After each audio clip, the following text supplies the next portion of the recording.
Las leyes de Kirchhoff son las leyes fundamentales del análisis de circuitos eléctricos. En esta imagen vamos a analizar la primera de las leyes de Kirchhoff, que se conoce como ley de corrientes de Kirchhoff. Si tuviste ya oportunidad de ver el primer video, sabes lo que es un nodo. Aquí estoy circulando con rojo un nodo, que es un punto de interconexión de elementos de circuito. Este nodo recibe 5 trayectorias de corriente. La ley de corrientes de Kirchhoff básicamente dice que la suma de todas las corrientes que entran a un nodo es igual a la suma de todas las corrientes que salen, tal como lo vemos en la ecuación que tenemos aquí abajo. Las corrientes que entran están del lado izquierdo, la I1, la I3 y la I4. Por otra parte, tenemos las corrientes que salen, que son la I2 y la I5. Así es que las corrientes que entran es igual a todas las que salen. Otra manera de enunciar esta ley es con la ecuación de arriba, ¿verdad? Esta ecuación dice que si nosotros algebraicamente sumamos todas las corrientes que se interceptan en un nodo, la suma algebraica es igual a 0. ¿Qué quiere decir suma algebraica?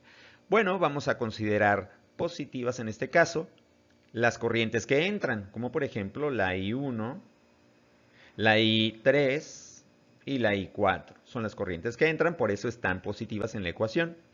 Las corrientes que salen, obviamente, tienen un signo negativo. Si yo sumo todas estas corrientes, es obvio que me van a dar 0.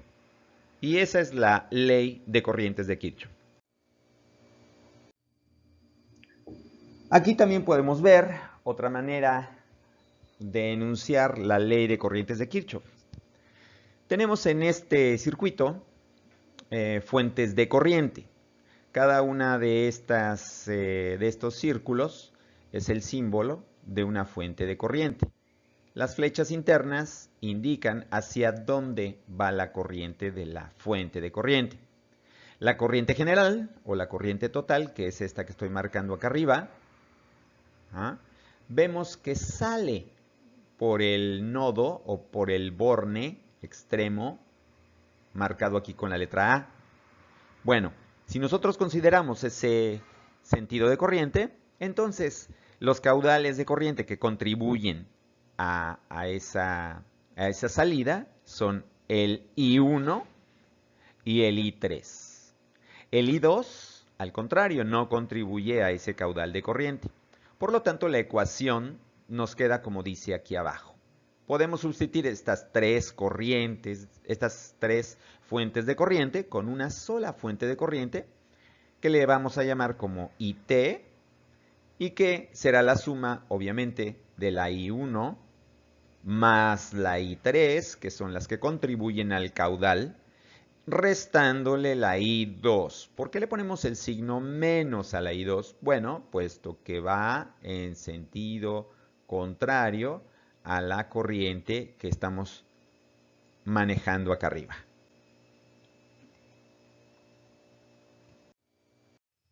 Por otra parte, la segunda ley de Kirchhoff se le conoce como la ley de voltajes de Kirchhoff. Esta ley dice que dentro de una trayectoria cerrada, la sumatoria algebraica de todos los voltajes es igual a 0.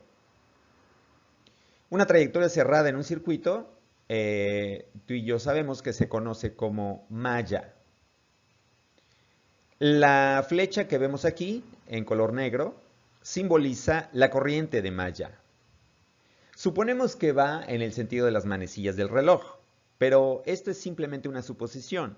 Al principio del análisis podemos suponerla en sentido contrario y no hay ningún problema.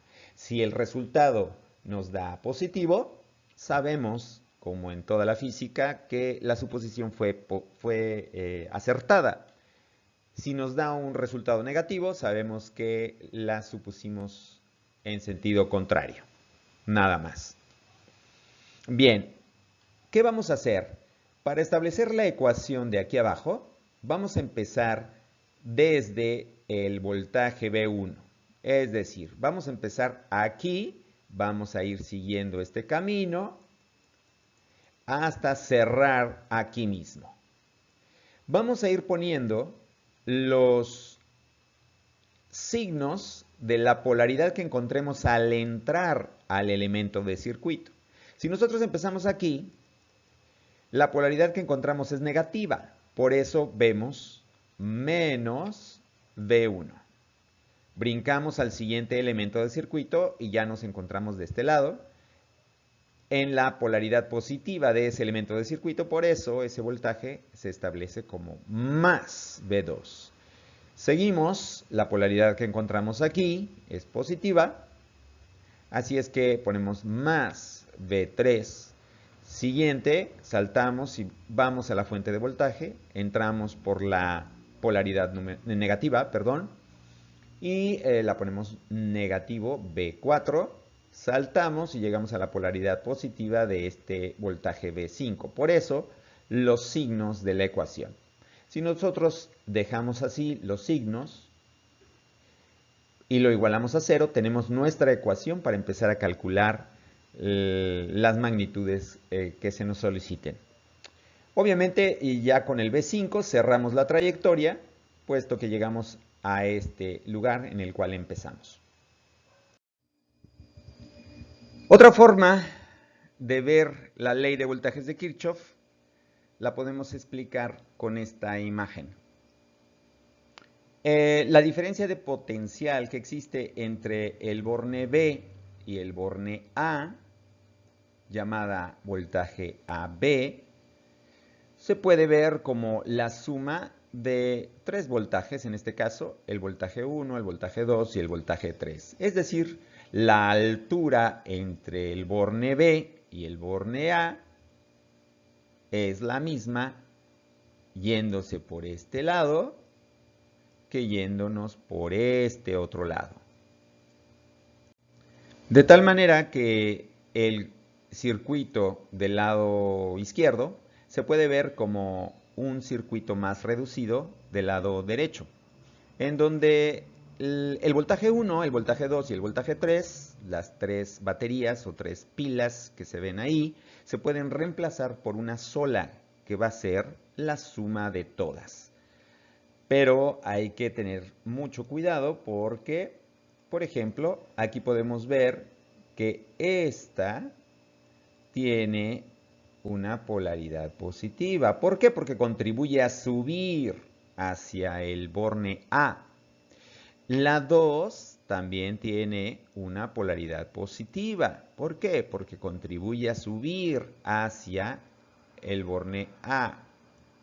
Pero el voltaje 3 tiene una polaridad negativa, porque no contribuye a subir, al contrario, contribuye a bajar.